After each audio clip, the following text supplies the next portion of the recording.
Hi, you are watching the 7th episode of the International Volleyball Academy, where internationally successful coach Zdeněk Hanik and women's volleyball star Helena Grozer teach you how to play volleyball from the very basics. In each episode, we build on what we taught you in previous episodes, so we hope you've been watching and paying attention. Today, we'll show you the basics of proper setting.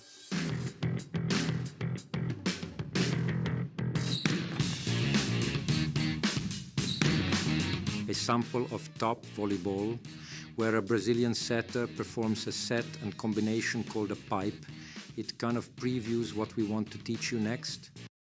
You already know how to control the ball when setting with your fingers and how your feet should work. Now we'll start working on improving your setting and slowly begin to find who among you has the ability to be the setter for whom the following drills are primarily intended. But the more players from other positions who can do them, the better. Before we start the real setting, we practice the setting above first. The reason for this is clear. The hands logically tilt more backwards, which is required for a proper set.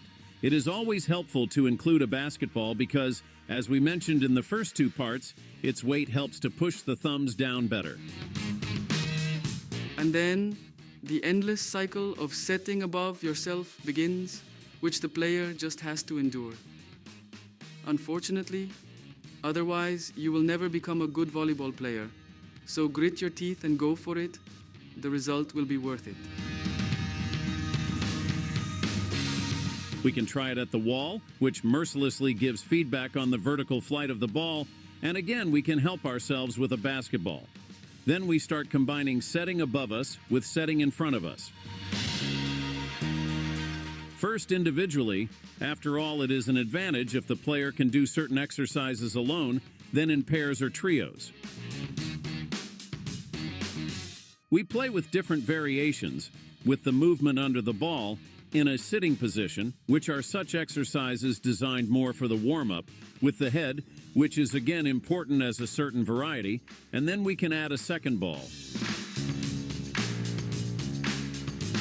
We include multi-ball drills because we are taking away time for the players to prepare to set, a situation similar to the time pressure in a game. Then there are the change of pace exercises, obviously focused on locomotion. We are gradually making the conditions more difficult and continually bringing unpredictable situations into play. It is these exercises in pairs, trios, or fours that again give objective feedback on how the players are actually controlling the ball in their feet. These drills can no longer be done at half throttle, or they immediately end in a mistake. And that is exactly what we need. We test ball control, but also the endurance to withstand demanding drills. You can see that they are manageable not only by 15-year-olds with a coach, but also by 12-year-olds. Children at this age can handle coordination-intensive exercises. We just must not slacken in demands and correct their mistakes. And here are the most challenging exercises.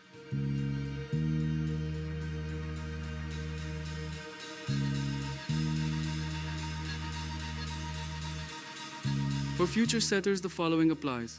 Active, quick feet, and accuracy. These are the necessary basics to become a tactically advanced and creative player in the future. Without a good skill base, you can't do without.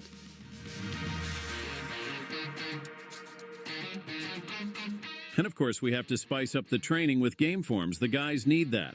Volleyball is a game, not a skill circus. 12-year-olds are still a bit naive in the game, but 15-year-olds don't give anything away anymore, and you can clearly see the seeds of tactical thinking in the game. And these games are played into adulthood. So far in today's episode, we focused on setting above ourselves. In the following part, we will focus on setting in front of you without setting above you. Both are relevant to the proper methodology for educating setters.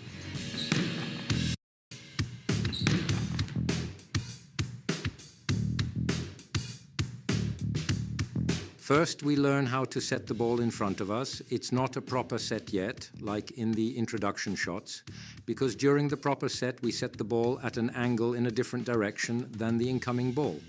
However, Such a set is the daily bread of a player, especially in warm-up. These drills, some of which you already know from previous episodes, are a preparation. Do you remember praying, headache? These were the drills in the early episodes that shaped the hands for proper setting, with emphasis on the horizontal position of the pinky edge of the palm, the simplest setting that occurs in volleyball, but we have to get the technique right again in training. Especially for prospective setters, it's all about the proper engagement of the thumbs, which press down and make a miniature movement under the ball. Again, the basketball serves us well. We perform first sitting, then standing.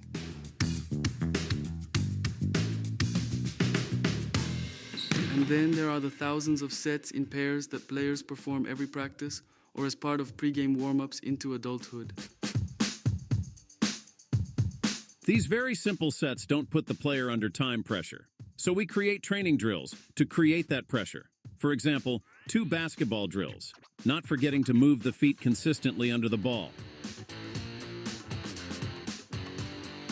Additional tasks or the inclusion of a second ball reduces the time for the players to take action and forces them to speed up their footwork.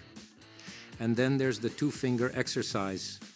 You'll probably recall how, in previous episodes, we drilled into your head that the thumb and index finger are the main fingers in setting. Now we've got it handy. This fact still holds true, of course. As we said, setting in front in pairs is quite static, so we try to keep the players moving. First in easier drills, then we build up the time pressure again. We also keep switching balls for neuromuscular coordination.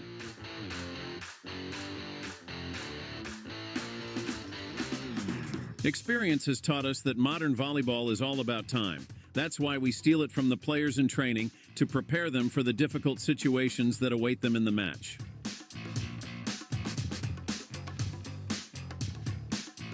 From exercises in pairs, we gradually get to exercises in 3s, 4s, and 5s.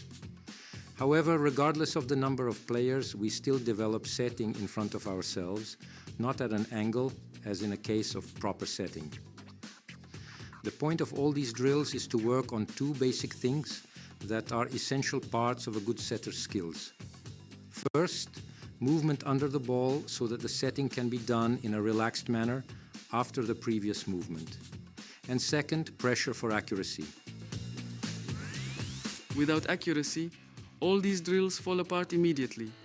And in the game, inaccuracy means the impossibility of being a good setter, or at least a bad mood for the spikers who have complications in the attack after an inaccurate set.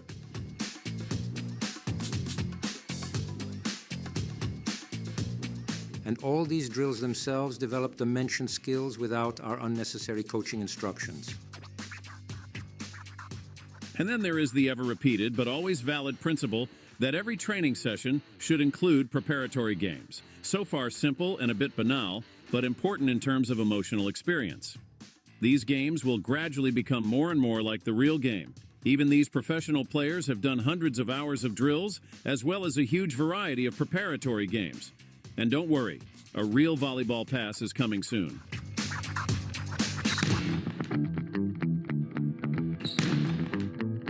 The exercises are designed for future setters, but can be mastered by other players as well. Setting over the yourself forces the player to tilt the wrist backwards.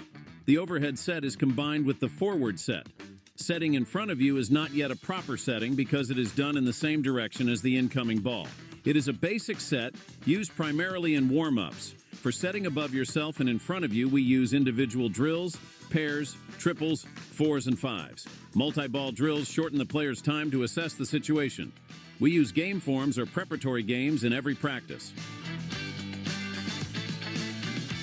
In the next episode, we will finally focus on how to find a teammate with a set and how to make a back set. You will become true setters.